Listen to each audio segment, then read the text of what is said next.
Hello నమస్తే. పోయినసారి జరిగిన ఇంటర్వ్యూలో హిందూ గ్రంథాల్లో లేని సత్యాలు బైబిల్లో ఉండదని ఎన్నో ప్రశ్నలకు సమాధానాలు మీకు తెలియజేశాము. ఇప్పుడు కూడా అనేకమైన ప్రశ్నలు మేము ఉంచడానికి మేము సిద్ధంగా ఉన్నాము.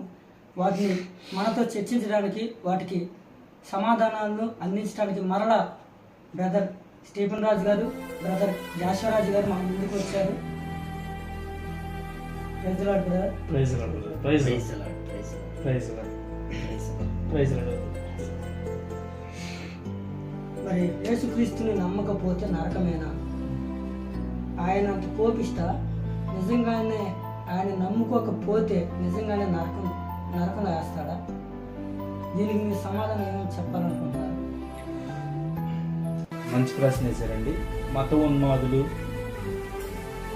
హిందూ మతంలో పెద్దవారు అని చెప్పబడుతున్న వారు ప్రతి ఒక్కరు కూడా తరచూ అడిగేటువంటి ప్రశ్న. ఈ ప్రశ్నకి ముందుగా ఆధారంగా ఏం చేసుకొని రిఫరెన్స్, బైబిల్లో ఏ రిఫరెన్స్ చూపించే మాట అంటారంటే, మార్కు సువార్త 16వ అధ్యాయం 16వ వచనంలో ఈ మాట ఉంటది. నమ్మి బాప్తిజం పొందిన వాడు రక్షించబడును, నమ్మని వానికి శిక్ష విధింపబడును అని ఉంటది. ఇప్పుడు అది మీకు క్లారిటీ ఇస్తాను బ్రదర్, మీకు క్లారిటీ వస్తుంది. ఇప్పుడు నమ్మి బాప్తిజం పొందినవాడు రక్షించబడును అని ఇక్కడ ఉంది వాక్యంలో. ఇప్పుడు దానికి ఏమంటారంటే, వాళ్ళు యేసుక్రీస్తు ప్రభువుని నమ్మితేనే రక్షణ ఉంది, యేసుక్రీస్తుని నమ్మితేనే పరలోక రాజ్యం ఉంది. యేసుక్రీస్తుని నమ్మకపోతే, యేసుక్రీస్తుని వెంబడించకపోతే నరకంలో తీసుకుపోయేస్తాడు, తీసుకెళ్ళేసేది యేసుక్రీస్తే అని హైందవ సహోదరులు కానీ, పెద్దలుగా చెప్పబడుతున్న వారు కానీ ముఖ్యంగా వాళ్ళే మాట్లాడుతూ ఉంటారు. యేసుక్రీస్తు ప్రభు వారే తీసుకెళ్లి నరకంలో వేస్తాడా? ఒకటి పాయింట్, యేసుక్రీస్తే నరకంలో వేస్తాడా, లేకపోతే ఇంకా ఎవరైనా వేస్తున్నాడా అనేది ఈరోజు మీకు నేను చూపిస్తాను వివరణగా. అయితే బైబిల్ గ్రంథంలో చూస్తే, ఆది కాండంలో చూస్తే, ఆదాముని హవ్వని దేవుడు చేసినప్పుడు, ఏదైనా కానీ మన సృష్టి ఆరంభంకి వెళ్ళాలా. సృష్టిలో మొదటి మానవుడైనటువంటి ఆదాము హవ్వలు ఎలా అయితే పాపం చేసి నేల ఎలా అయితే శపించబడిన వలన ఈ భూమి మీదకి పాపం అనేది సంక్రమించింది వారి వలన. దాని తర్వాత తదనంతరం తలస్తులు మనకు వచ్చినట్లు పాప స్వభావం మనకు వచ్చింది. పితరుల నుంచి ఆస్తులు వస్తాయి కదా, మీ తల్లిదండ్రుల నుంచి మనకు ఆస్తులు ఎట్లా వస్తాయి, అట్లాగే పాపపు స్వభావం వలన అదే స్వభావం మనకు సంక్రమించింది ఆ రోజుల నుంచే. అయితే ఇక్కడ జాగ్రత్తగా గమనించాలి, ఆ పాపములో పడేయడానికి కారణంగా వాడుకుంది ఎవరు? అవని వాడుకున్నారు, ఒకళ్ళు వాడుకున్నారు. ఎవరు వాడుకుంది? సర్పము వాడుకుంది అని వాక్యంలో ఉంది. ఆది కాండంలో 3వ అధ్యాయంలో మనకు కనపడతా ఉంటది ఆ మాట. అది తినొద్దు అన్న ఆ పండుని తినేటట్టుగా చేసింది ఎవరంటే సర్పం. ఇదిగో, దేవుడైన యెహోవా చేసిన సమస్త జంతువులలో సర్పము యుక్తి గలదై ఉండెను. అది స్త్రీతో, ఇది నిజమా? ఈ తోట చెట్లలో దేని ఫలములనైనను మీరు తినకూడదని దేవుడు మీతో చెప్పెనా అని అడిగాను. ఇదిగో, హవ దగ్గరకు వచ్చిందండి సర్పం. వచ్చి డౌట్లు పెట్టింది. మొదటగా అనుమానం పెట్టింది. ఇప్పుడు ఆ ఏదేను తోట, దేవుడు వాళ్ళకి ఇచ్చినటువంటి ఆ తోట ఎవరికి ఇచ్చాడు? దేవుడు ఎవరికి ఇచ్చాడు?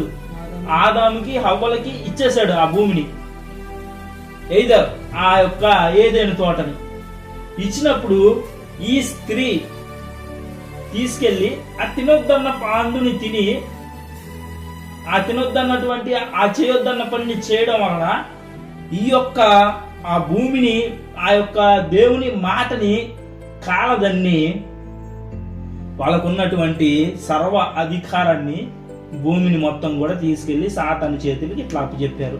అంటే ఇప్పుడు తప్పు దేవుడిది అంటారా, ఆదాము తప్పు చేశాడంటావా, లేకపోతే స్త్రీ తప్పు చేసింది అంటారా? అంటే మానవులే తప్పు చేశారు కదా, దేవుడిదా తప్పు? దేవుడు ఖచ్చితంగా వ్యక్తికి ఏం చేశాడు, గిఫ్ట్గా ఏదైనా తోటిచ్చి, అరే మీరు బాగా బ్రతకండిరా అని కొన్ని ఫలాలు ఇచ్చి, కొన్ని చెట్లు ఇచ్చి, మీరు బాగా బ్రతకండి, ఏదైనా తోటలో ఉండండి, మీరు బాగా సంచరించండి అని కూడా చెప్పాడు.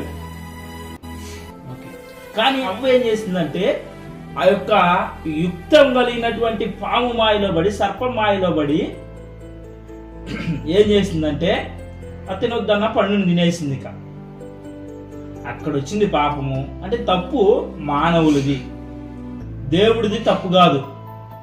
ఇప్పుడు ప్రతి ఒక్కరు ఆలోచించాల్సిన విషయం ఏంటంటే ప్రతి ఒక్కరి ఎదుట కూడా 2 దారులు ఉంటాయండి. ఒకటి ఎయిదర్ పరలోకానికి దారి, 2 నరకానికి దారి.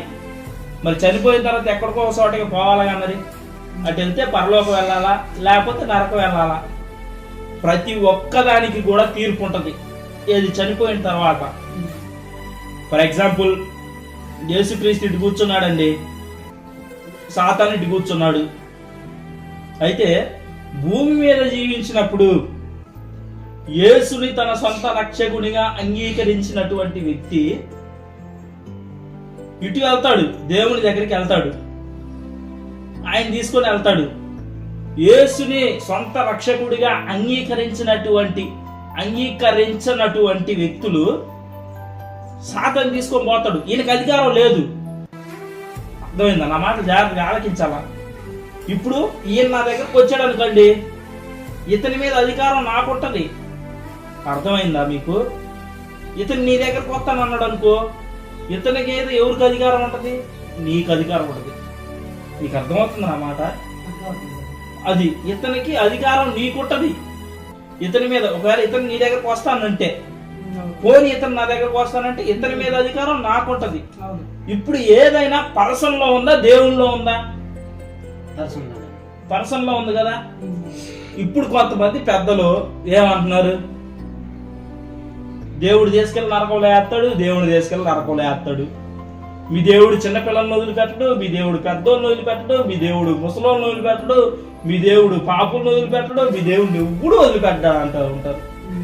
ఈరోజు నేను వివరణ ఇచ్చేది ఏంటంటే, నాన్న తప్పు దేవునిలో లేదు నాన్న, పరసంలో ఉంది. దేవుడు అందరికీ సమానంగా ఏది ఇచ్చాడు? స్వేచ్ఛనిచ్చాడు. బ్రతకండ్రా పొయ్యి అని. నువ్వు తాగుతున్నావా, తిరుగుతున్నావా, వ్యభిచరిస్తున్నావా, లేకపోతే లోకానుసారంగా నువ్వు జీవిస్తున్నావా అంటే నువ్వు తప్పది, నీ వాదన అది, నీ తప్పది. అంతేగాని దేవుని మీద ఏది రుద్దడానికి వీలు లేదు. ఇప్పుడు పెద్దలు రాధా మనోహర్ దాస్ గాని, కరుణాకర్ గాని ఇంకా వాళ్ళందరూ మాట్లాడేది విధానాన్ని బట్టి చూస్తే దేవుడేందో తీసుకెళ్లి వాళ్ళని నరకంలో వేస్తున్నట్టు, దేవుడేందో వాళ్ళని కాలుతున్నట్టు మాట్లాడుతున్నాడు. 2 మార్గాలు ఉంటాయి, 2 దారులు ఉన్నాయి. ఎంచుకునే పర్సన్ బట్టి ఉంటది. అయితే పరలోకమా లేకపోతే నరకమా అనేది ఎంచుకునే దాన్ని బట్టి ఉండిద్ది. నీకు ఇరుకు మార్గం కావాలా, విశాల మార్గం కావాలా అనేది మనం ఎంచుకునే దాన్ని బట్టి ఉంటది. మెయిన్గా క్రీస్తుని అంగీకరించిన వాడు, క్రీస్తుని నమ్ముకున్న వాడు తప్పకుండా మేలు చేయడానికే పూనుకుంటాడు. ఒకవేళ నిన్ను వల్ల నీ పొరుగు వారిని ప్రేమించమని వాక్యంలో చెబితే, నేను ప్రేమించను, నేను వాక్యానుసారంగా జీవిస్తాను, నేను భక్తిపరుణ్ణి, నేను చాలా గొప్పగా జీవిస్తున్నానంటే నేను నమ్మను. వాళ్ళు క్రైస్తవులే కాదు. ఎందుకంటే ప్రేమించాలి.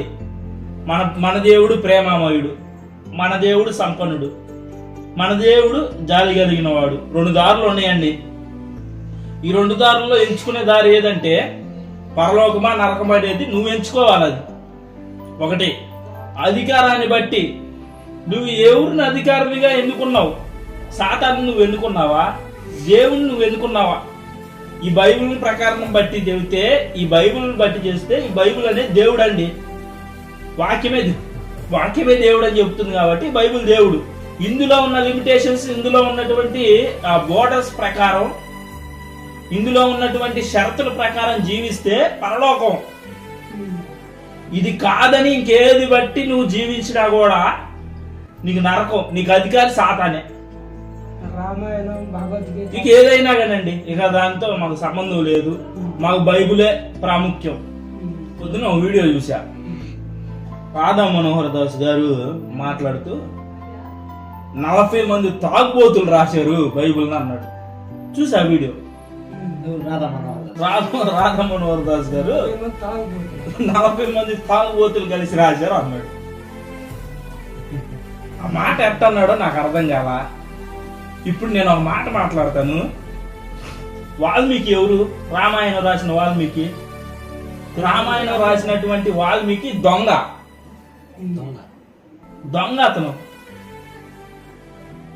దొంగోడే అంత చక్కగా రామాయణం రాసి కల్పిత కథ రాసినప్పుడు 40 మంది ప్రవక్తలు బైబిల్ రాయలేరా? దేవుని పరిశుద్ధాత్మ ముందు కూడా రాయలేరా? రాస్తారు, ఖచ్చితంగా రాస్తారు. ఒక దొంగే మారి రామాయణం రాసినప్పుడు 40 మంది రాయలేరా బైబిల్ని? సాతాను ఎత్తుకొని పోతే సాతాను దగ్గరికి పోతావు, యేసు ప్రభుని ఎత్తుకుంటే యేసు ప్రభు దగ్గర పోతావు, పరలోకానికి వెళ్తావు. అది మనిషిలో ఉంది మెయిన్. చాలా మంది హైందవ సహోదరులు ఏమంటున్నారంటే, బ్రదర్తో చర్చిద్దాం, యేసు ప్రభు అసలు నిజంగా పుట్టాడా, దానికి ఏమన్నా ఆధారాలు ఆనవాళ్ళు ఏమన్నా ఉన్నాయా బ్రదర్? ఓకే, చాలా మంచిది. ఒక మంచి ప్రశ్న అడిగారు మీరు. అసలు యేసు ప్రభు పుట్టారా, దానికి ఆధారాలు ఉన్నాయా అని మనం ఒకసారి ఆలోచించినట్లయితే, సోషల్ మీడియాలో కొంతమంది మేధావులు మాట్లాడుతూ ఉన్నారు యేసు ప్రభు గురించి. అసలు ఆయన పుట్టలేదు, అసలు యేసు ప్రభు దేవుడు కాదని కొంతమంది మేధావులు ఉన్నారు, మాట్లాడుతూ ఉన్నారు. వాళ్ళకి సూటిగా అడిగే ప్రశ్న ఒకటే, బైబిల్ స్పష్టంగా చెప్పింది యేసు ప్రభు పుట్టాడు, యేసు ప్రభు జీవించాడు, యేసు ప్రభు మన పాపాల నిమిత్తం చనిపోయాడు, 3వ దినమున తిరిగి లేచాడని బైబిల్ స్పష్టంగా చెప్తుంది. వాళ్ళు 1-2 సార్లు బైబిల్ చదివితే వాళ్ళకి అర్థమవుతుంది, కానీ వాళ్ళు బైబిల్ చదివే జ్ఞానం లేదు, కానీ వాళ్ళు నోటుకు వచ్చినట్టు మాట్లాడుతున్నారు. ఒకసారి బైబిల్ గ్రంథంలో యెషయా గ్రంథము 7వ అధ్యాయం 14వ వచనం ఒకసారి చదువుదాం. కాబట్టి ప్రభువు తానే ఒక సూచన మీకు చూపును, ఆలకించుడి, కన్యక గర్భవతి అయి కుమారుని కని అతనికి ఇమ్మానుయేలును పేరు పెట్టెను. చాలు చాలు చాలు, ఇక్కడ చూద్దాం. కన్యక గర్భవతి కుమారుని కని అతనికి ఇమ్మానుయేలు అని పేరు పెట్టెను. యేసు ప్రభు ఒక పుట్టుక గురించి ఇక్కడ స్పష్టంగా మాట్లాడింది. అర్థమైందా? కొంతమంది మాట్లాడారు యేసు ప్రభు అసలు పుట్టనే లేదు, యేసు దేవుడే కాదని. మరి రిఫరెన్స్ ప్రకారం ఏం చేస్తారు? యేసు ప్రభు పుట్టక ముందే ప్రవర్తన ద్వారా ఈ యొక్క వాక్యం చెప్పబడింది, రాయబడింది. ఒకసారి మత్తయి సువార్త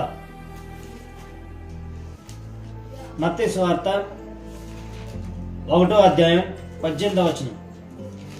యేసుక్రీస్తు జనన విధం ఎట్లా అనగా, యేసుక్రీస్తు వినండి, కొంతమంది 5వ సహోదరులు మేధావులు మాట్లాడుతున్నారు. ఆయన జనన విధి గురించి చెప్తున్నా, వినండి.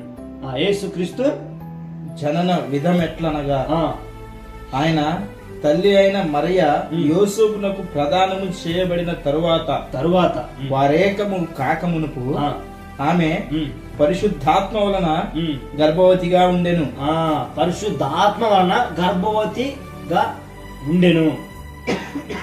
కొంతమంది మాట్లాడతా పరిశుద్ధాత్మ కుమ్ముకుంది కాదు, వాళ్ళు దగ్గర పెట్టుకొని కొన్ని విషయాలు జాగ్రత్తగా మాట్లాడాలి. మీరు నోరుందని ఎలాగలా మాట్లాడితే అది కుదరని విషయం. పరిశుద్ధాత్మ ద్వారా ఆమె గర్భవతి అయింది. చదువు బ్రదర్. పరిశుద్ధాత్మ వలన గర్భవతిగా ఉండెను. ఆమె భక్తి అయిన యోసేపు నీతిమంతుడై ఉండి ఆమెను అవమానపరచనులక రహస్యముగా ఆమెను విడనాడ ఉద్దేశించెను.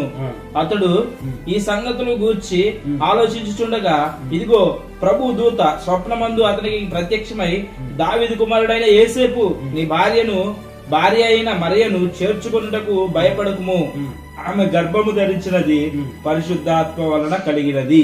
ఆమె గర్భము ధరించినది పరిశుద్ధాత్మ వలన కలిగినది.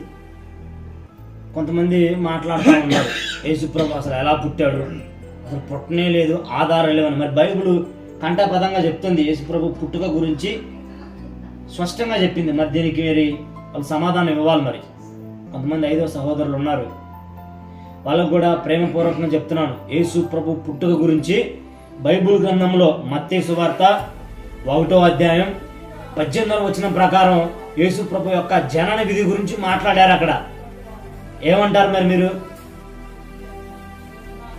దీని గురించి మీరు మాట్లాడాలి. ఒక మనిషి, ఒక పురుషుడు ఒక స్త్రీ కూడుకుంటే గర్భం రావాలి.